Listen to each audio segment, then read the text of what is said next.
وہ بچہ پہلی کلاس سے لے کر میٹرک کی کلاس تک، ہائی اسکول تک پہلی پوزیشن حاصل کرتا ہے۔ بیک گراؤنڈ کیا ہے کہ یہ بچہ جس کا باپ بھی نہیں ہے، کیا آپ اپنے بچوں پر اس قدر توجہ دے سکتی ہیں؟ اس کا تعلق نہایت غریب فیملی سے تھا۔ بچپن میں ہی باپ چل بسا، ماں نے بڑی مشکل سے اس کو پالا، لیکن ماں اس کی تعلیم و تربیت کے لیے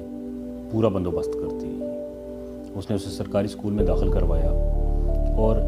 لگاتار اس کی نگہداشت کرتی رہی۔ جس حد تک ممکن تھا ایک ماں نے اپنا فرض نبھایا، بچے کے باپ ہونے کا بھی اور ماں ہونے کا بھی۔ دونوں فرائض سے وہ غافل کبھی نہیں ہوئی تھی۔ صبح اس کو ناشتہ بنا کے دینا، اسکول بھیجنا، اسکول کے لیے اس کو کھانا دے دینا ساتھ میں، اور پھر خود جو ہے وہ دن بھر کام کرنا۔ شام کو بچہ جب واپس آئے تو اس کو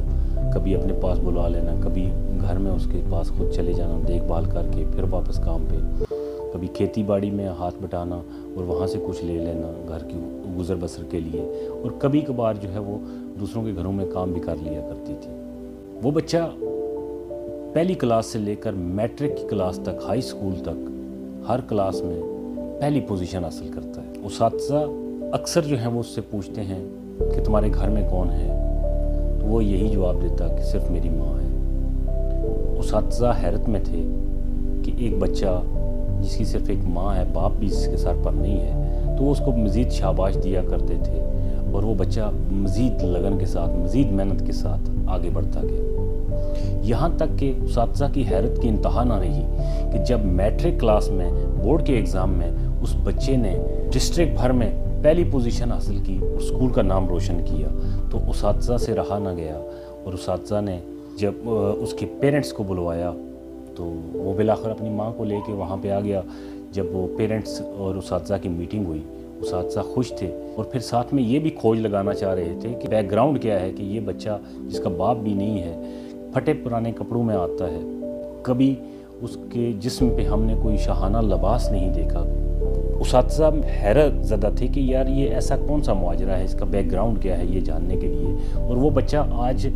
اسکول کا اتنا بڑا نام روشن کر گیا اور اس لیول پہ اسکول کا نام لے گیا کہ ڈسٹرکٹ لیول پہ یا ہائی اسکول لیول پہ جا کے اس نے بورڈ میں پوزیشن حاصل کر لی۔ جب پیرنٹس کو کال کیا گیا تو اس کی ماں کو بھی انہوں نے بلا کے بھیجا۔ جب ماں آئی تو اس وقت تک جو ٹیچرز تھے یا اساتذہ کی جو تنظیم تھی یا جو سارا بورڈ تھا، وہ یہ سمجھ رہا تھا کہ اس کی ماں کو بہت پڑھی لکھی اور ویل ایجوکیٹڈ لیڈی ہوگی، اسی لیے یہ بچہ جو ہے وہ اتنا ہونہار اور اتنا جو ہے وہ کوالیفائڈ اور اتنا لائق ترین بچہ ہے، ذہین ہے، محنتی ہے۔ سو دوستو، بڑی مزے کی بات یہاں پہ آتی ہے کہ جب پیرنٹس کے ساتھ میٹنگ ہوتی ہے اور اس کی والدہ آتی ہے تو اس کی والدہ کو دیکھ کے اساتذہ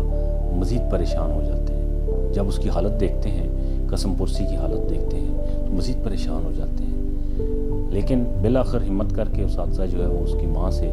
پوچھتے ہیں کہ بھائی آپ کی کوالیفیکیشن کیا ہے، یا آپ کے پاس پیسے نہیں ہیں صرف، یا مالی جو ہیں وہ حالات آپ کے اچھے نہیں ہیں، اس لیے آپ اس حالت میں ہیں، اور بچہ بھی جو ہے وہ اسکول آتا تھا، اس نے بورڈ میں پہلی پوزیشن لی ہے، آپ کی جو اپنی کوالیفیکیشن ہے وہ کیا ہے؟ تو ماں نے دست بستہ جب عرض کی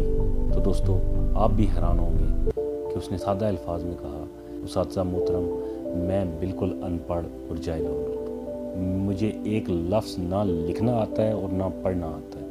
انہوں نے کہا تو پھر وجہ کیا ہے، اس کا بیک گراؤنڈ کیا ہے، کیا یہ کوئی ٹیوشن جاتا تھا کسی کے پاس، یا کوئی آپ کی فیملی میں کوئی پڑھا لکھا؟ اس نے کہا نہیں، میں نے کبھی بھی اپنے بچے کو کسی کے پاس پڑھنے کے لیے نہیں بھیجا۔ اساتذہ مزید پریشان ہوئے، حیران بھی ہوئے کہ یار یہ کیا معاملہ کیا ہے۔ تو اس وقت اس عورت نے ان کو بتایا کہ بھائی میں پہلے دن سے اپنے بچے کو روزانہ 1 گھنٹے کے لیے رات سونے سے کچھ دیر پہلے لالٹین جلا کر اس بچے کے پاس خود بیٹھ جایا کروں، اور پھر اس کو بولوں کہ اب بیٹا تم اپنا اسکول کا کام ختم کرو۔ وہ ماں روزانہ 1 گھنٹہ، صرف 1 گھنٹہ، وہ کہتی ہے کہ میں اس کے پاس بیٹھا کرتی تھی۔ شروع میں کبھی یہ ویسے ہی کاٹے شاٹے مارتا، کبھی جو ہے وہ ادھر کھیلتا، کبھی ادھر دیکھتا، مجھے پتا تھا کہ اب اسکول کا کام یہ نہیں کرنا، لیکن میں نے اس کو پابند کیا، اس کی وہ روٹین بنائی